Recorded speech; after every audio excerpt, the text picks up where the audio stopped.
Hi, everybody. Welcome to the channel. I'm Eden Maybon of LightCycleAstrology.com. Today, we are taking a look and doing an overview for the astrology of 2023. Before we do, don't forget to like, share, subscribe, hit notifications, leave me some comments in the comment section. Let me know how you guys like the video and are experiencing the astrology out there. All these things really help to grow the channel, and I appreciate that. You can always go to LightCycleAstrology.com if you want to get a reading from me as well. Okay, well, lots to talk about, so we're going to jump right into the real-time clock here, and we'll start taking a look at the transits of the month here. One thing that you'll notice here, I'm going to move the clock back a couple of hours so you can see this more easy, but we have, as the month begins on July the 1st, we have a Mercury Sun cazimi in the sign of Cancer. I did talk about this in last week's video, but this is an important thing to talk about because Mercury's transition this month is extraordinary. This is very much a month where the story of Mercury and Mercury's transformation is just so powerful. First of all, let me drag the clock forward where we get I have the descendant degree plugged into the chart here. Normally, I don't have this in here because when we look at mundane astrology, the house system doesn't really matter because people are in different places. But I do have the descendant degree plugged into the chart, and I have the chart set to East Coast Philadelphia time. So I wanted to demonstrate this because right around 8:30 p.m., if you are somewhere north in the world, somewhere like Philadelphia on the East Coast, you're going to get this long day, right? 8:30 is quite late to have a sunset, but look at this is the moment where the sun descends below the western horizon. That's what the DC degree means. And you see that Mercury is still above that horizon. As we go forward in days, watch what happens. Mercury gains separation from the sun and eventually moves into visibility, moves into a different sign. And as the month continues, we get towards the end of the month here, Mercury moves into exaltation. So this is a very powerful month of Mercury, you might say. And we are looking at a Mercury that is extremely sensitive. You almost wouldn't find a more sensitive Mercury than you do at this moment. Not just because Mercury is in Cancer, the sign of the moon, which is of course going to make Mercury kind of sensitive, but also evening stars were thought to be connected to the nighttime, and the nighttime was synonymous almost with the yin or feminine energies. So if we go back into June here, you see that Mercury was in Gemini as a morning star, and then crosses over into Cancer, is really in a bad position here, is kind of burnt up by the rays of the sun, losing his domicile protection. So again, if you missed last week's video and you want to know what I'm talking about, I sort of go into more detail of this. But essentially, like I noticed during this time at the end of June that it was like I was going back to the car like 10, from the car to the house like 10 times. It was like, first I forgot the wallet, then I forgot the keys, or it's like, there's kind of this burnt up thing that happens when Mercury is under the beams like that, where it's difficult to remember the details or sometimes to articulate what you want to say. So that was something that happened because Mercury moves into Cancer, loses domicile protection, and is getting blasted by the rays of the sun. This is metaphorically speaking the death of Mercury. But when we get to the beginning of the month here, July the 1st, we see that Mercury and the sun are conjunct, that cazimi. That is the rebirth of Mercury. And Mercury is now rebirthing as the evening star. So Mercury has a very special connection to intuition that is more introverted or is more intuitive, has more of a social ability at this time. And this happening in the sign of Cancer makes Mercury incredibly connected to sentimental things, romantic things, conversations with friends and family. This is a Mercury that probably wants to get into a book that is sentimental or nostalgic, maybe is emotional or something like that. And this is kind of like I'm curling up, with my book on the weekend and really just in my own world kind of a thing. Or I'm having deep conversations about my feelings or emotions, or I'm really trying to figure out what somebody said about somebody else, and figuring out all the dynamics. This is a very socially oriented Mercury that could potentially be very emotional. There could be moments where tears or shyness are coming into the picture this month, at least initially, why Mercury is in the sign of Cancer. But suffice it to say that Mercury is a big part of the theme of the month of July here, and is very sensitive and emotional in this particular position, not only because, again, we're in the sign of Cancer, the moon's temple, but we are talking about a Mercury that is said to be a nighttime or yin or feminized Mercury.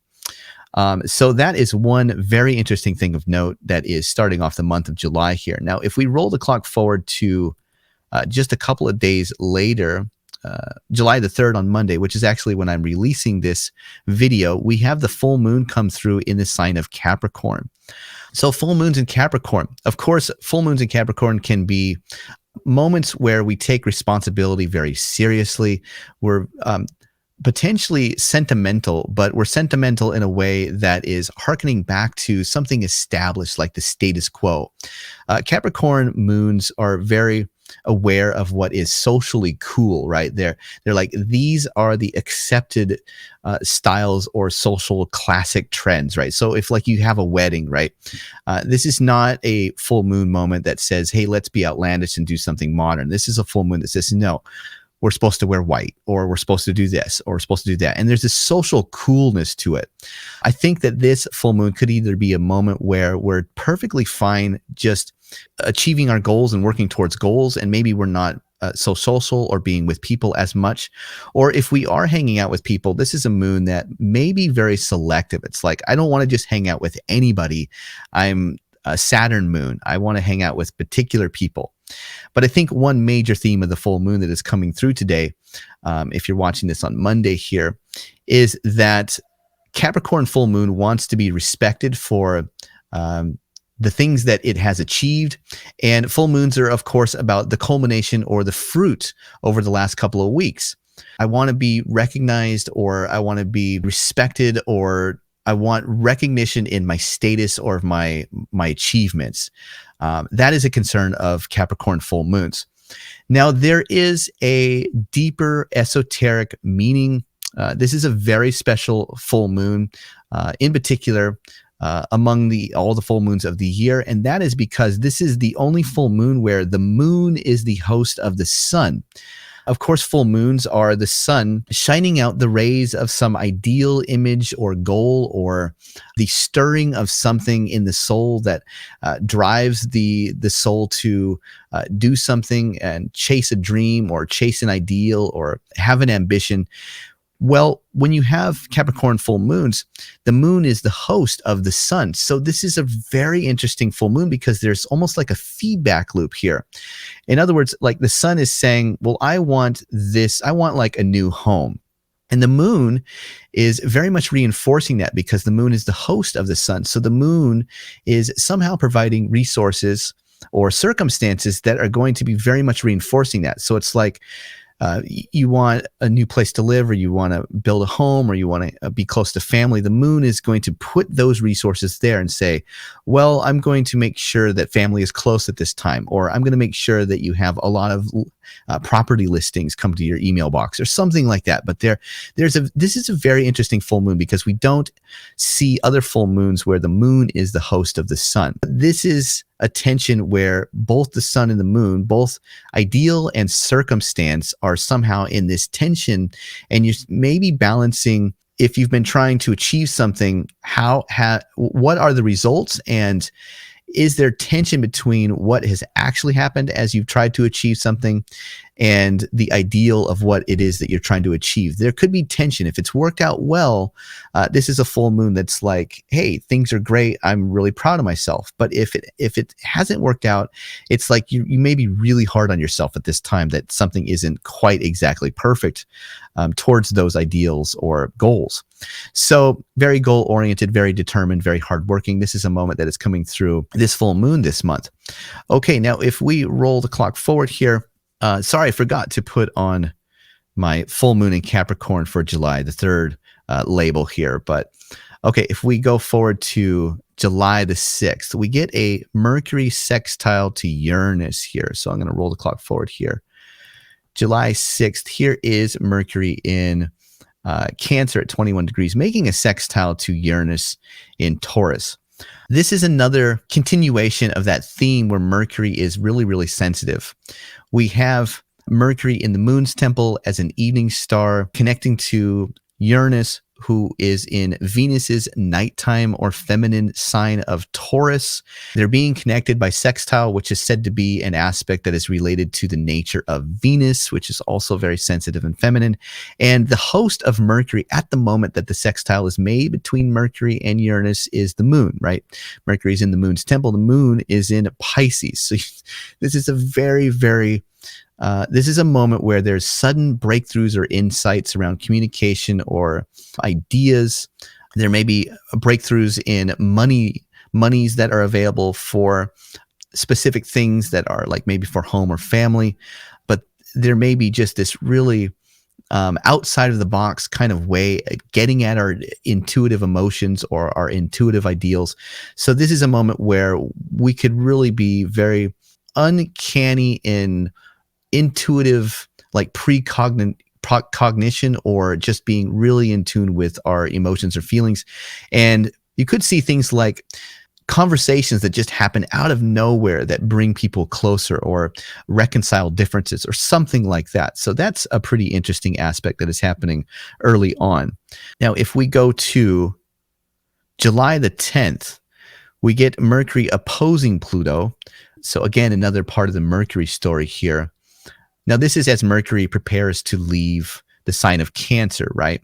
Pluto is now back in the sign of Capricorn, and so there's going to be this opposition. So this might be entailing like keywords such as obsession or possessive or codependent. I sort of wonder about that. You have Mercury in the moon's temple. Planets in Cancer in the moon's temple, you know, they want to be connected. They want to be in places of comfort. So could Mercury be a little bit codependent or almost like clingy with that sensitivity, perhaps maybe a little bit irritable? And I have the key word here, helicopter parent, you know, just because there's like that intense observation that you get Pluto being in the mix there. And it's like you get Mercury as maybe like a parent.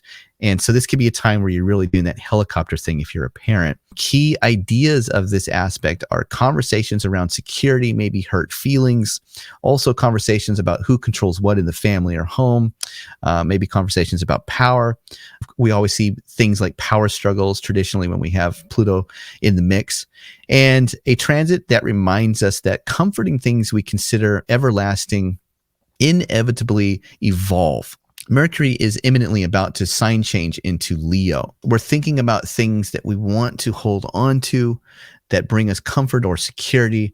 And Pluto in Capricorn often denotes or represents evolution. So it's like you have one planet that like is going through kind of the end degrees of a sign, maybe desperately wanting to hold on to something. And Pluto is saying, yeah, but you can't hold on to something forever because everything changes, everything evolves. So for instance, not wanting to move, maybe like I had a situation once where we were renting a place, and in Hawaii, what's very common is that if you rent, you can have to move a lot because the owners may want to vacation rental the home or may want to sell the home or something like that. That happens a lot in Hawaii.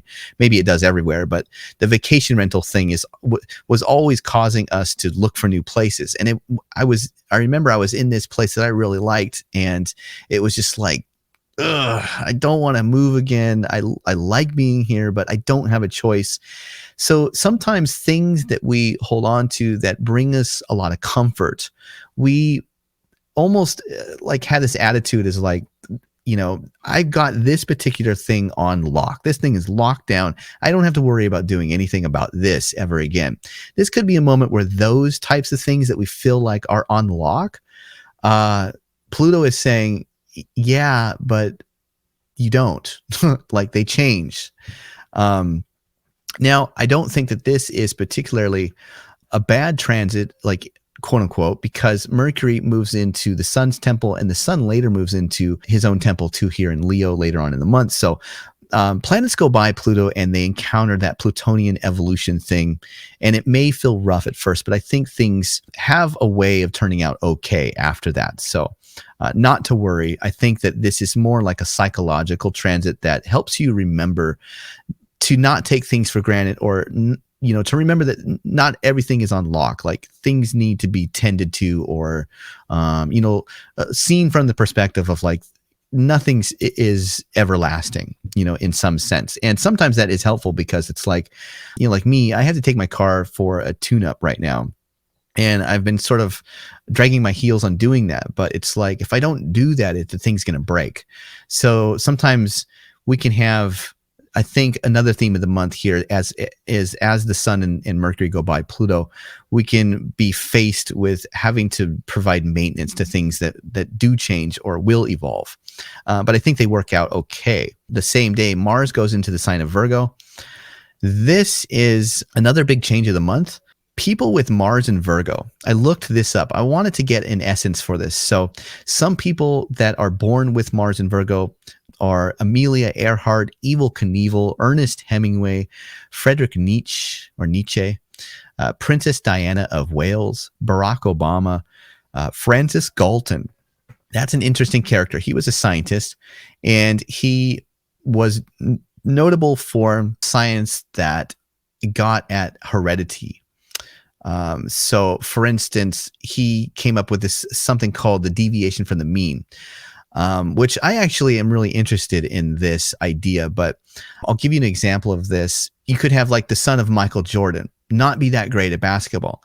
So Francis Galton put forth the theory that there was a return to the mean. So when somebody has an extraordinary talent, the average talent that somebody has is like from here to here. But that person, like a Paul McCartney or a John Lennon or a Michael Jordan, will be way outside of that. So they deviate from the average, is what it was.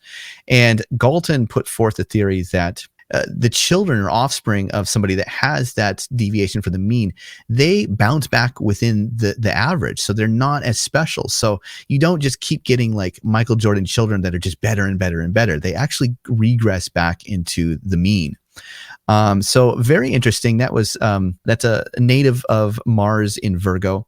We also have Johnny Depp. We have Sylvester Stallone. We have Robert Downey Jr. And we have Demetra George, a famous astrologer. You really get that almost daredevil kind of quality, right, with Amelia Earhart and Evel Knievel. So this is Mars in Mercury's Virgo temple. And you have keywords such as strong and helpful, powerful otherworldliness. Remember, Virgo is the time of year where it's the last month of summer and there is an imminent entrance into the dark half of the year, the fall and winter. So Virgo is very much connected with preparing for the wintertime. When you have Mars in there, this is a very powerful, energetic planet that has that deeper quality. So you get daredevils, but you also get people that are meticulously passionate, right? They're very specific and meticulous about their passions, about what they want, about what they go after. Meticulous passion and drive, measured actions. They take action in a way that is very, they weigh it out, they measure it, they judge it before they do it. A clever warrior, energetically amiable, and self-sacrifice. One theme I think could be talked about with Mars in Virgo is the theme of learning to balance between just always jumping in to help other people versus doing something for yourself, or forcing others to receive your help whether they want it or not, sort of dominating in a helpful manner. And also we get a Mars that is very curious about the darkness and likes to test physical limits. We see that with Amelia Earhart and Evel Knievel. Also, July the 10th, we have the last quarter moon come through the sign of Aries. Keywords for this could be conflict, letting go, and challenges at this time.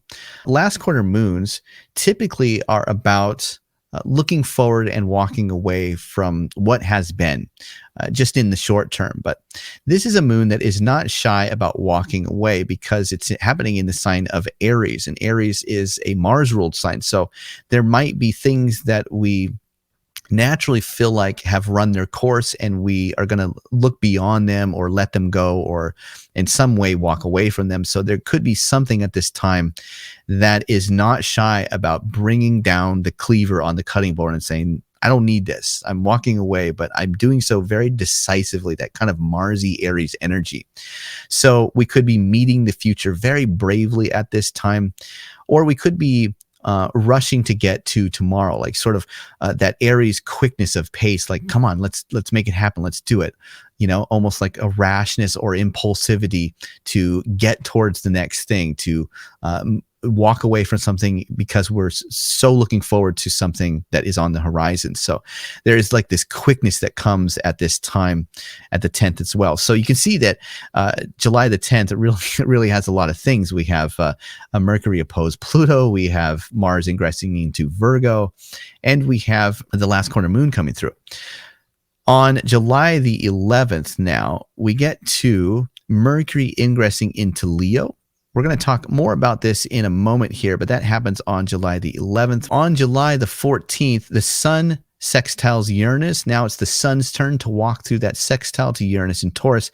And also Mercury emerges back into visibility. So let's talk about that. From the standpoint of ancient astrology, ancient astrologers, they didn't know that Uranus was out there in the sky.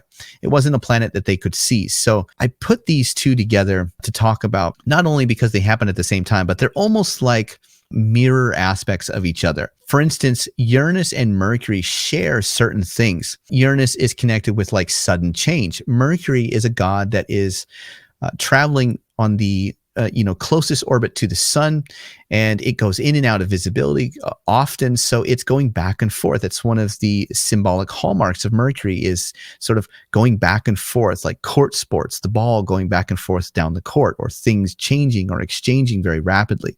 So Uranus, sudden change. Mercury, back and forth movement. Mercury was in the ancient world a god of technology and science. He was the medicine staff, or the mystical inventor, or something like that. Well, those are all things that we associate with Uranus as well. Futurism is also associated with Uranus and Mercury. So this is interesting because both of these are happening at the same moment. There's a very powerful omen, July the 14th, where we get a modern aspect that is symbolically speaking to something. And we also see that Mercury is emerging into visibility, which is also symbolically speaking to almost the same thing, because we're talking about the sun being connected to Uranus on one side of it, and we're talking about Mercury emerging into visibility in the sun's temple. So this is definitely a time where there is just, the mind is filled with light at this time. Mercury emerging into visibility. Let me describe this if you're unfamiliar with what this is about. So you'll see here is the descendant in the 7th house. Again, this is East Coast time, just after sunset, around 8:30 p.m. The sun descends. Now, if you've ever noticed that if you watch a sunset, it takes around an hour for the remaining light of the day to sort of empty out of the sky, enough to see the stars. It takes about an hour. Well, you'll notice that Mercury is about 15 degrees ahead of the sun here. If you do the math between the sun at 22 and Mercury at 7, that it's roughly 15 degrees apart. So Mercury has gained enough distance, enough height away from the sun, that the sun goes down, and there's about an hour before Mercury goes down as well.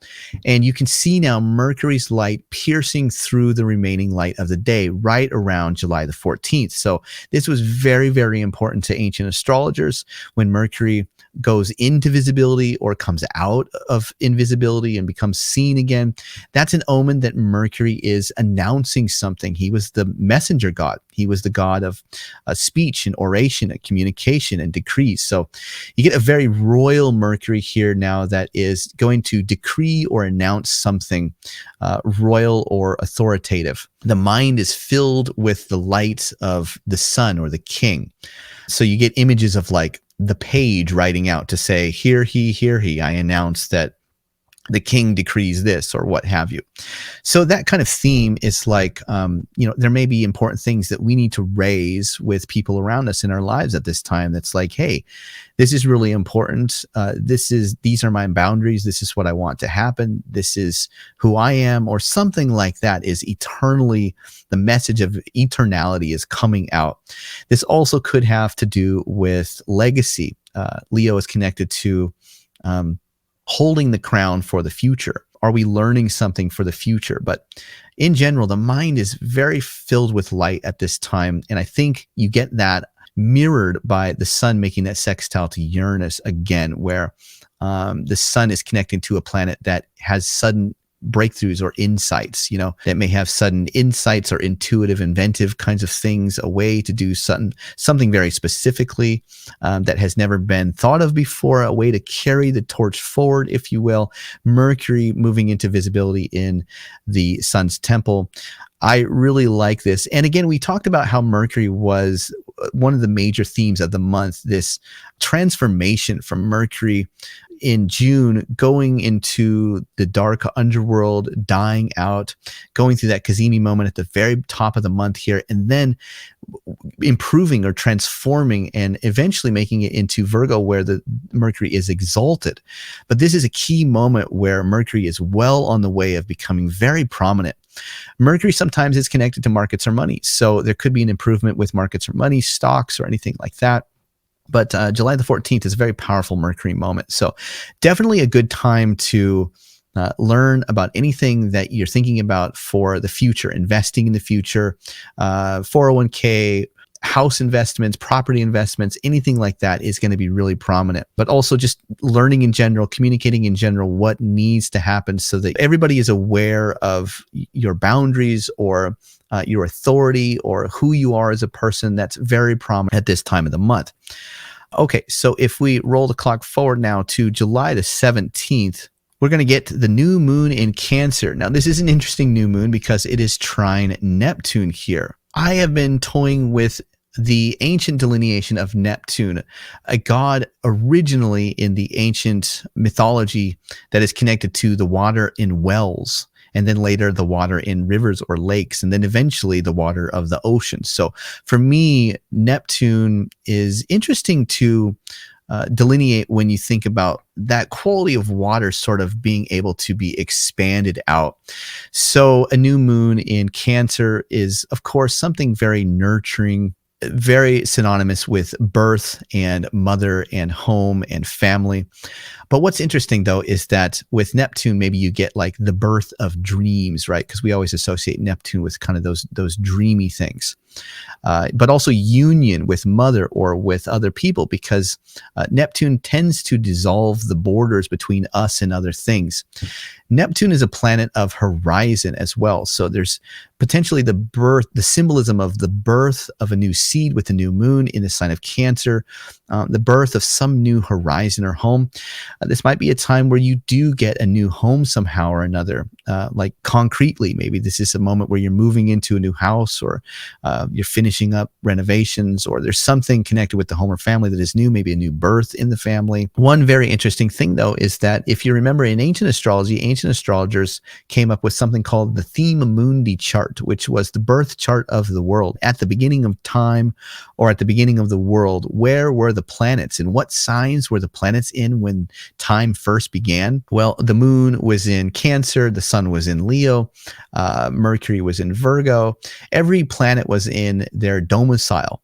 But what's interesting is the rising sign of the birth of time, or the birth of the world, the Thema Mundi rising, is Cancer. So essentially they were telling you that Cancer is connected to the the material realm, the birth of material form, or the earth, as a realm of material formation.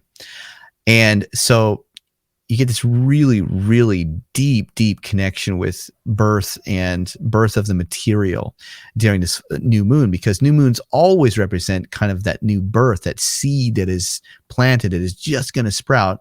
But happening in the sign of Cancer, it's like a really deep, impactful new birth is coming about, connected to Neptune. So it's very expansive or unitive or connective or dreamy. One key idea that I thought is that there are like mystical waters, that mystical Neptune waters raining down on those seeds of new birth, or the birth of a new horizon. Also on July the 17th, though, we get Mercury square Jupiter. So, of course, this is Mercury aspecting one of the greater benefic planet, Jupiter. So, new birth is obviously a big theme of this moment, but with Jupiter there, now you have big ideas, right? Mercury is thinking about stuff and Jupiter is saying, but make it big. I want it big. So this is trusting what people say. Mercury, often connected to Jupiter, can be about trust or truth or something noble. So we could be really trusting in what we're thinking, or we're really trusting in that people are telling us something and we're taking it on faith. But this is big ideas, things that have to do with trusting ideas or faithful ideas. And there's almost like a jackpot kind of thing happening. It's like you strike it rich somehow. There's something very fortuitous with Jupiter coming into the mix. There's noble truth or generous words. Mercury in Leo now is almost like in self-promotion mode, right? It's sort of like doing things to self-promote.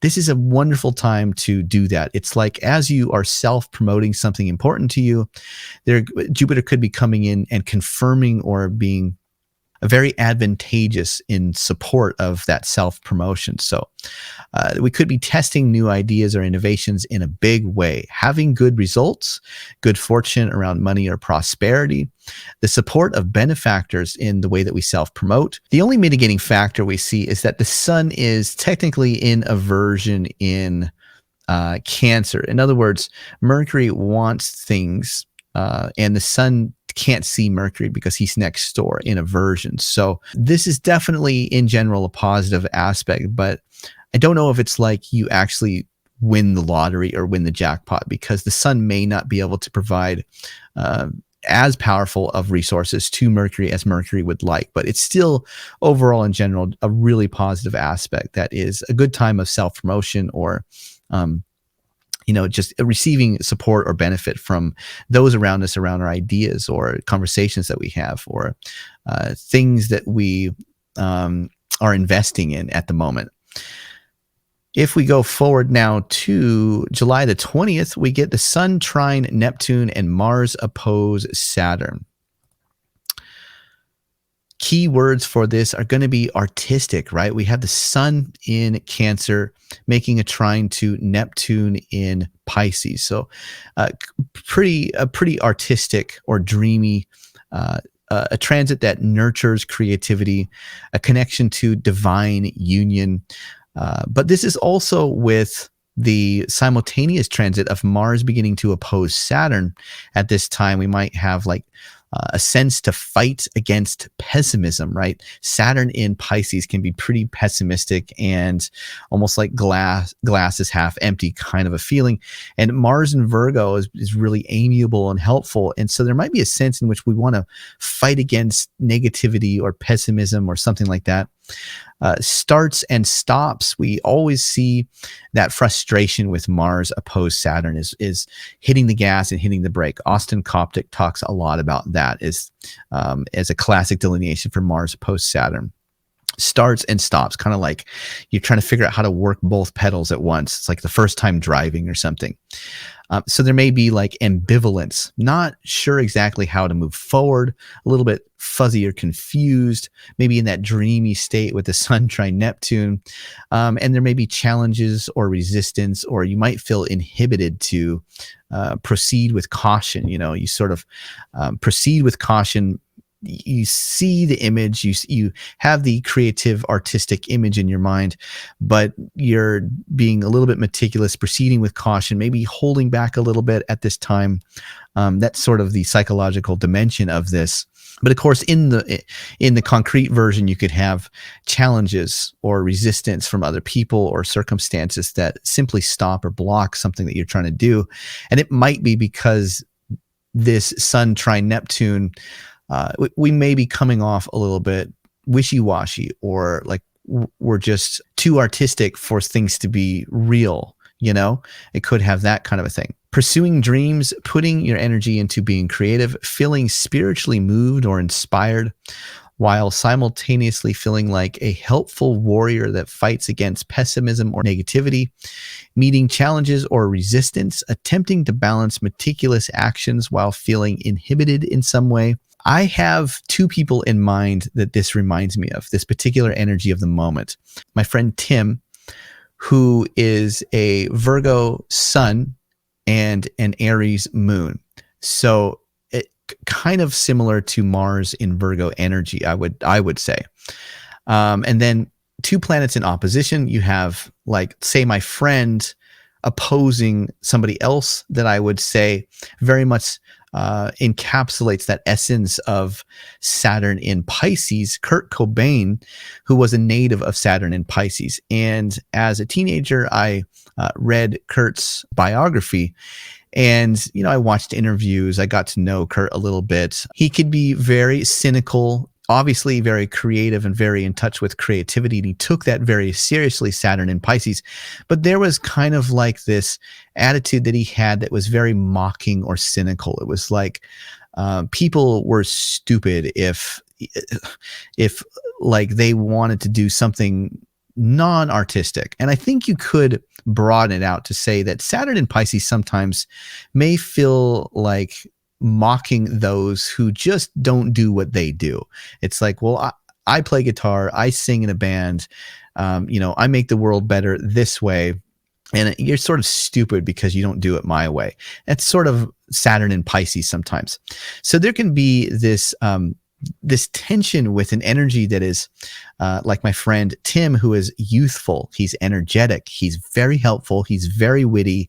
He's bright. He's quick. He's speedy. He's amiable. He is just there, Johnny on the spot, with a bright and sunny disposition, ready to help, and it's almost like you can't say no. It's this very helpful, powerful energy.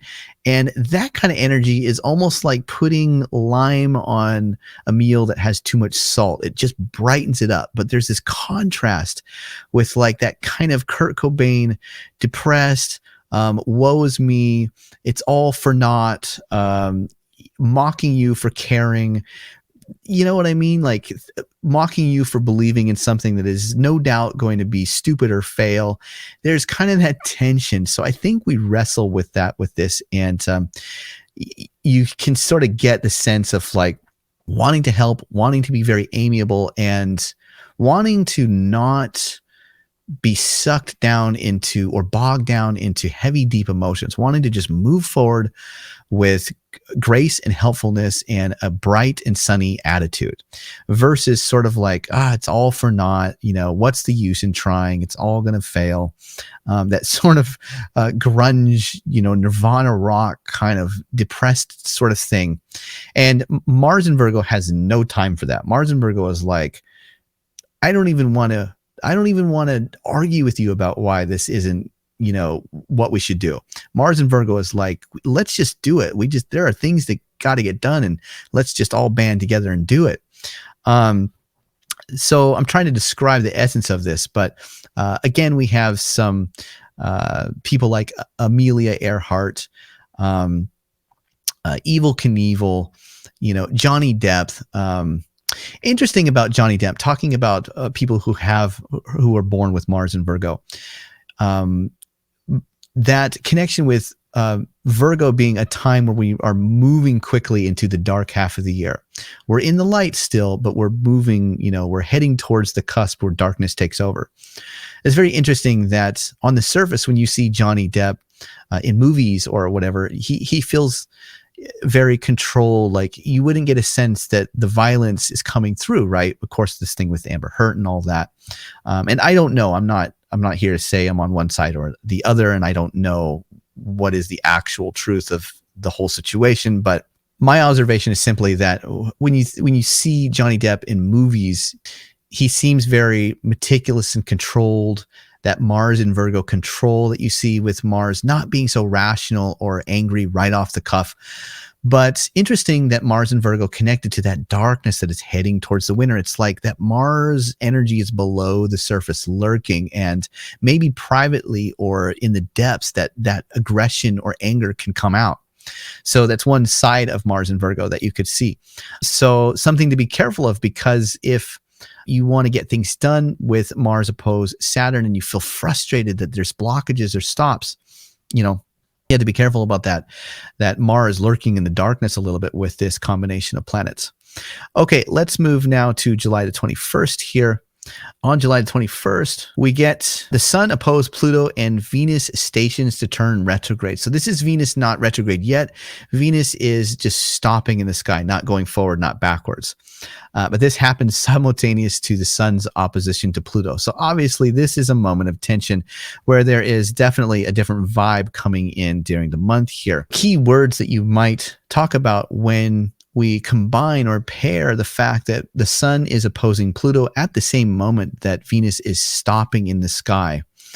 You could get things like illuminating the defects of something, illuminating the things that are not perfect about something, perhaps in relationship or with people that you love. The Sun in the Moon's temple of Cancer remembers things. So could this opposition to Pluto, it's like you're remembering some trauma or emotional things that come back.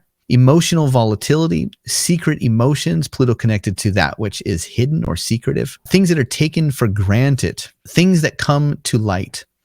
Catharsis in love with the stationing of Venus. Venus stopping, and there's like some kind of cathartic moment that has to do with relationships or love. Emotional purgation, releasing certain things that have been pent up or trapped that you feel emotionally towards a partner or towards other people. The hand of fate. Yeah, when you get aspects to Pluto at the same time that Venus stops in the sky, that a planet stops moving, it's like a giant hand of God coming down and staying that planet, saying things are no longer moving forward with the normal rhythm of time. Things are stopping. And so it's like a fate that comes along, something you can't avoid, something you're powerless to change or influence in any way. There might be a moment where there's this sense of like something emerges into a visibility. You find something out and it changes or turns the dynamic of the situation, and there's nothing you can do about it. It doesn't have to be bad, and I don't want to scare people, but it has that sense of like just something coming in that is riding on the hands of fate, or like an evolutionary inflection point. Something evolves because it can no longer go on the same way.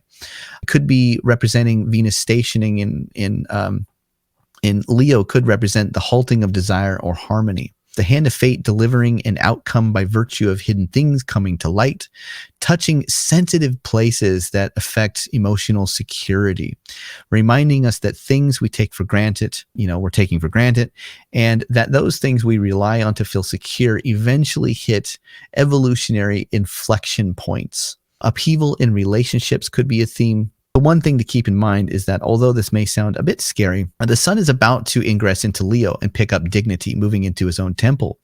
So whatever emotional thing seems like a big deal at the moment, I would say that this is a time to just remember that it probably has that quality of being blown up to a bigger proportion than needs to be. It's just like making a mountain out of a molehill and then finding out a few days later, it's not really that bad. So I think that overall, the Sun moving into a new sign is a positive sign. And this may be just a moment that is here to remind us what we take for granted. The fact that, again, not everything can stay the same forever. Things that we feel like are on lockdown eventually have to change or go through some evolutionary process. I think that is the teachable moment of what Pluto is trying to remind us of. On July the 22nd, the sun ingresses into Leo, and the next day, on July the 23rd, Venus begins moving backwards in retrograde.